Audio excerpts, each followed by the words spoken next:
Assalamualaikum warahmatullahi wabarakatuh. Ini dia. Di hadapan kita ni lontong sudah masak. Bismillahirrahmanirrahim. Ini dia. Lontong yang rebus lama.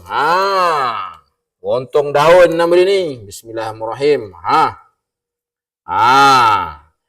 Ini dia lontong kita tadi.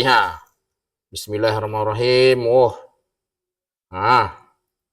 Bismillah. Sedap.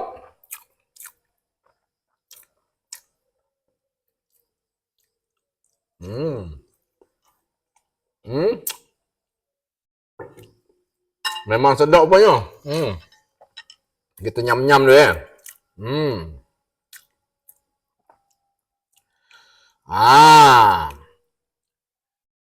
Nyam nyam nyam nyam nyam.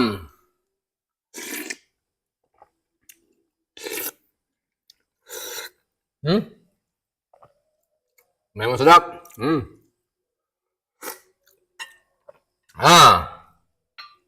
Kita ada ikan miang. Ikan miang ni memang sedap ikan miang ni. Lemak. Wah, ini dia. Kita masukkan di sini.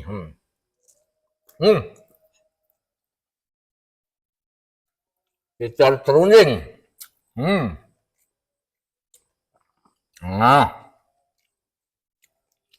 Serunding ni kelapa Kemantan.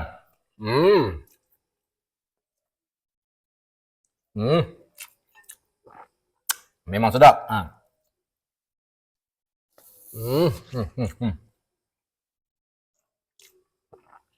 Serunding ni memang sedap. Pakai kelapa Kemantan tadi. Ditambah udang kering. Minta ampun, minta ampun. Nyam, nyam, nyam, nyam, nyam.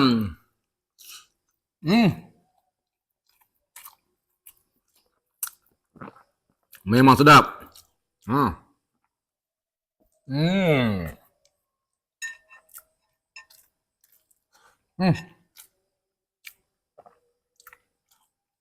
Sebuku ni tak puasa.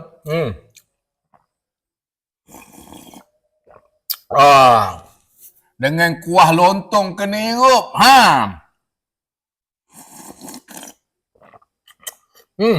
Ada cendawan.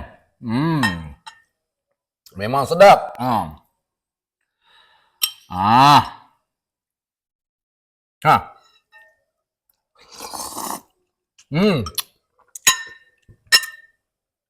Ada mie.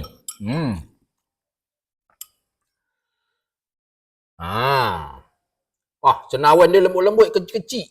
Cendawan dia macam bunga durian pula cendawan ni.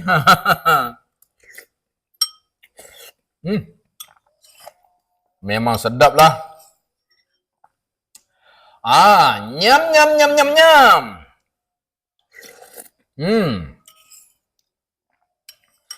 Alhamdulillah, memang semangat betul makan.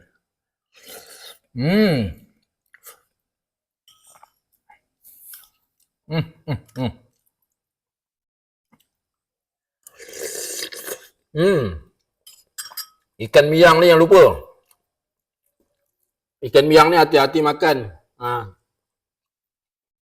Tulang ni banyak. Tapi kalau dia goreng dia hiris-hiris kecil-kecil. Paling lemak ikan. Tambah lagi.